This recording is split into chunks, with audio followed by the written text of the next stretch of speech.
Hi students, very good evening. Once again Charlie Bhatia is here. Welcome to my channel. Hope today you will be preparing for the English exam. Tomorrow there is exam of English for class 10th. God bless you all and all the best for your exam. Today I brought for you some figure of speech. Earlier I made 2 videos in the line and today I am giving you more figure of speeches. Just look at the board.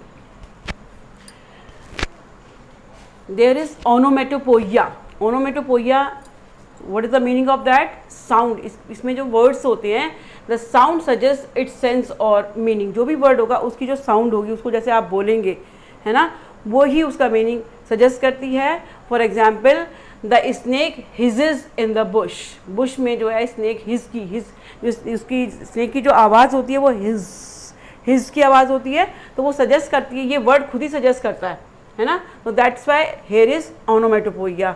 I heard the humming of बीज. Humming पढ़ते ही आपके mind में आ जाएगा कि जो बीज होती हैं वो कैसे आवाज़ करती है. दिस इज हमिंग है ना, हमिंग ऑफ बीज. तो हमिंग जो है वर्ड खुद ही आपको सेंस दे रहा है, मीनिंग दे रहा है. That's why there is onomatopoeia. Thundering, everybody knows. गर्जना, thundering of guns, thundering of clouds है ना. तो these are the example. And one more, clatter of the rain.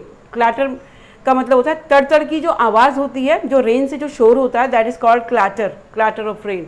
Tinkle, tin tin की आवाज़ या टन टन की. टिंकलिंग ऑफ द कॉइन्स, सिक्के होते हैं ना, उनकी आवाज़ जो होती है उसको tinkling, tinkling of the coins. तो ये अपने आप ही ये जो वर्ड्स होते हैं अपनी साउंड खुद बताते हैं.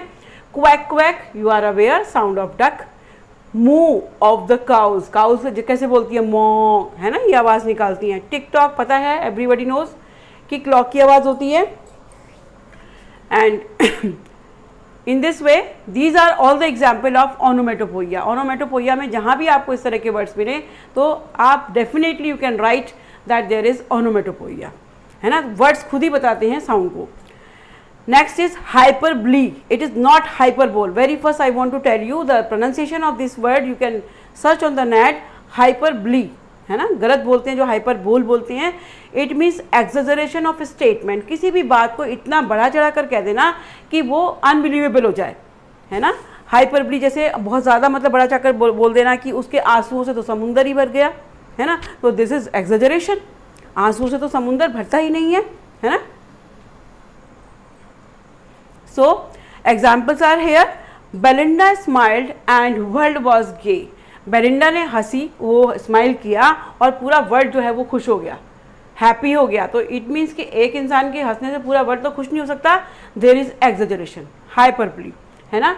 It is in the drama that is book rape of the lock, okay, written by Pope. Next is I slept like a rock last night. जैसे आपको बहुत नींद आई, आपने बोल दिया कि मैं तो एक चट्टान की तरह सोया था. रॉक माने क्या होता है, चट्टान. तो चट्टान की तरह तो कोई नहीं सो सकता है ना. तो बट देर इज एक्सजरेशन, ऐसे बोला जाता है. You are as light as a feather. अब किसी को आप कह रहे हो कि इतने ज़्यादा लाइट हो जितना कि फैदर, फैदर जितना तो हल्का कोई हो ही नहीं सकता. तो that's why it is exaggeration and is hyperbole. There are million other things to do. बहुत सारे काम हैं मुझे, करोड़ों के काम हैं मुझे करने के लिए. तो करोड़ों काम तो नहीं होते हैं है ना. The person in front of me walked as slow as a turtle. अब टर्टल को पता है सबको, कछुआ होता है, उसके जितना तो धीरे धीरे कोई नहीं चल सकता है ना. तो ये भी एक्सजरेशन है. तो more examples are here. I am so hungry I could eat a horse. इतना भूखा हूँ कि मैं हॉर्स खा सकता हूँ. नो वन कैन ईट, कोई भी नहीं खा सकता. She can hear a pin drop a mile away. मतलब मील दूर से भी, मीलों मतलब 1 मील दूर से भी वो पिन के गिरने की आवाज़ को सुन सकती है. It is impossible. तो यहाँ भी एक्सजरेशन है, हाइपरबोली है. He is as skinny as a toothpick. आपने टूथपिक देखा होगा जिससे हम टूथ में कुछ भी फंस जाता है तो साफ़ करते हैं, वो कितनी थिन होती है. तो स्किनी का मतलब होता है पतला दुबला. तो वो इतना स्किनी है जितना कि टूथपिक, ऐसा तो नहीं हो सकता है ना. तो that's why there is hyperbole.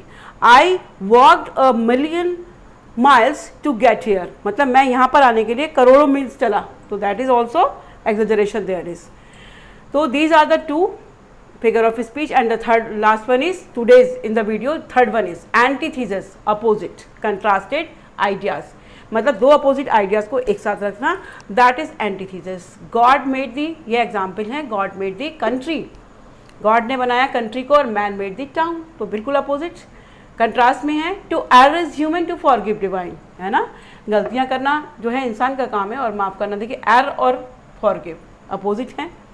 Fire is the antithesis of eyes, आपकी एक पोएम है क्लास 10th में बच्चों, फायर एंड आइज, तो दोनों एक दूसरे के अपोजिट है। फायर मतलब बिल्कुल हॉट और आइज बिल्कुल cool. And love in this way, love is the antithesis of hate, मतलब दोनों अपोजिट हैं बिल्कुल, हेट माने घृणा करना और लव माने प्यार करना। तो these are the 3 figure of speech in the line I gave you today, and earlier I gave you 2 videos, so just go through all this and just find out the example in the poem, okay, and all the best for your exam. God bless you all children.